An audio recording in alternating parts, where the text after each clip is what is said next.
अब यहाँ कुछ अलग टाइप के प्रॉब्लम है। इसमें रेजिस्टेंस को अपने सिंबल से नहीं दिखाया गया है। ये दिया कि find the equivalent resistance of the circuit across AB and AD। देखिए ये दो पॉइंट है, this is AB and AD, इन दोनों आर्म के अक्रॉस निकालना है। Each length of resistance R, ये जो आप कंटिन्यूअस लाइन देख रहे हैं ये कंडक्टिंग वायर नहीं है, इनका रेजिस्टेंस दिया हुआ है R। तो सबसे पहले अभी हम देखें AB के अक्रॉस, इस सिंबल को अगर हम ये करने जाएं तो AB के अक्रॉस हम लोग देख लें। आइए देखते हैं इसको कि सबसे पहले नाउ AB के अक्रॉस ये देखिए, this point is A, this point is B, यहां से हो गया AB, this is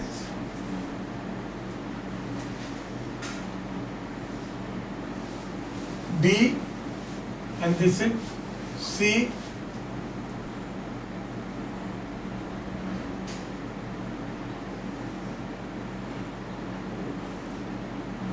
CF and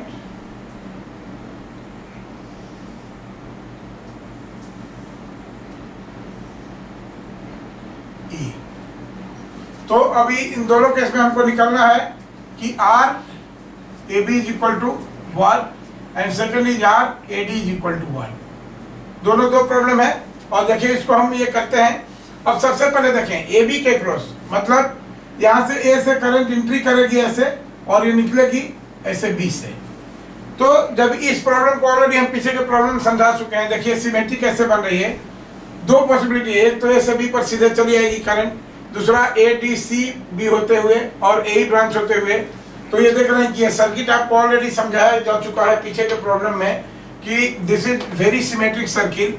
और यहाँ से ये देखिए, यहाँ से जो करंट जाएगी ऐसे ऑलरेडी बताया गया है, यहाँ से ऐसे आएगी और दूसरा ब्रांच है हमारा, उसमें करंट इस तरह से आएगी, यहाँ से ऐसे जाएगी, ये आएगी और यहाँ से फिर ऐसे चली जाएगी। तो ये दोनों ब्रांच हमारे सिमेट्रिकल हो रहा है। दोनों ब्रांच जब सिमेट्रिकल हो रहे हैं तो कॉरेस्पॉन्डिंग पॉइंट क्या होंगे, सेम पोटेंशियल पर होंगे। और इसलिए हम कह सकते हैं कि D और E सेम पोटेंशियल पर होंगे, तब क्या हो जाएगा, D और E के बीच ये जो रेजिस्टेंस है ये बेकार हो जाएगा और ये भी बेकार हो जाएगा, राइट। तो देखिए A से B पर हमारा 3 ब्रांचेज बन रहा है। नाउ देखिए, this point is A and this point is B, 3 branches, एक तो AB जिसका वैल्यू है R, राइट, और ADCB। अब ये रेजिस्टेंस बेकार हो गए तो R plus R plus R, now this is 3R, ठीक है। और उसी तरह से AEFB R plus R 3R, ये यहाँ पर भी 3 ब्रांचेज बने, तो दिस इज ऑल्सो 3R। तो देखिए अब इसको वर्बली कैलकुलेट करना है, 3R पैरेलल 3R क्या हो जाएगा, 3R/2 parallel R, 3R/2 parallel R, therefore RAB क्या हो जाएगा, 3R/2 parallel R। Now this is 3R/2 parallel R, product by sum कितना हो जाएगा, 3R प्लस 2R यानी 5R/2। तो ये R/2 हो गया और ये R/2 हो गया, तो क्या हो जाएगा आंसर, 3R/5 हो। तो answer is equal to 3R/5 हो। ये तो ये पार्ट हुआ। और सेकंड पार्ट हमको निकालना है AD के क्रॉस, राइट। इसको आप देख लें अच्छे से। नाउ सेकंड पार्ट AD के क्रॉस निकालना है। तो AD के क्रॉस भी निकालने के लिए हम क्या करते हैं, देखिए हमारा एजम्पशन है, पहले फिगर को बनाएंगे और उसके बाद हम ये करेंगे। Now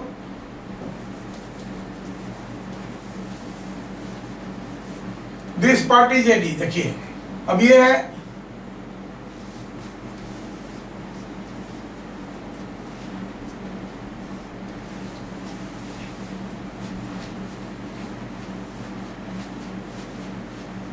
this is A D B C E F।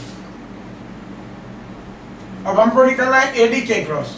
देखिए बड़े ध्यान से हम देखेंगे AD के क्रॉस, तो जस्ट अपना एजम्पशन ये रहना चाहिए। देखिए हम इसको आपको ये कर रहे हैं कि एक्चुअली AD क्या है। ये देखिए AD क्या है, AD एक स्क्वायर फेस है और उसमें ये जा रहा है। तो अगर इसका इक्विवेलेंट रेजिस्टेंस हम बनाएंगे तो AD को इधर सामने से इस साइड से हम देखेंगे तो AD हमारा एक स्क्वायर फेस है, क्योंकि सबका वैल्यू आ रहा है। तो ये हमने कर दिया, this is AD, this point is A and this point is D, right. AD कर दिया। AD के नीचे क्या है हमारा, now this is BC, so this point is B and this point is C. ADBC ये साइड हो गया। अब देखिए, अब ये पॉइंट जो आया हुआ इसको आप कहीं से सप्रेस कर देंगे। E और A वैल्यू पर अंतर नहीं पड़ता है। ये देखिए यहाँ से क्या E पर ये मिल रहे हैं AD, या तो इसको ऊपर में कर दें या नीचे में हम कर दें। ये देखिए AD E पर ट्रायंगल बना रहा है, तो एक पोर्शन ये हो गया और एक पोर्शन ये हो गया। This point is E, right. उसी तरह से F पर ये ट्रायंगल बना रहा है, ये पार्ट छूटा हुआ है, सॉरी ये पार्ट छूटा हुआ है, तो F पर ये BC ट्रायंगल बना रहा है, तो ये ट्रायंगल बना रहा है यहाँ पर।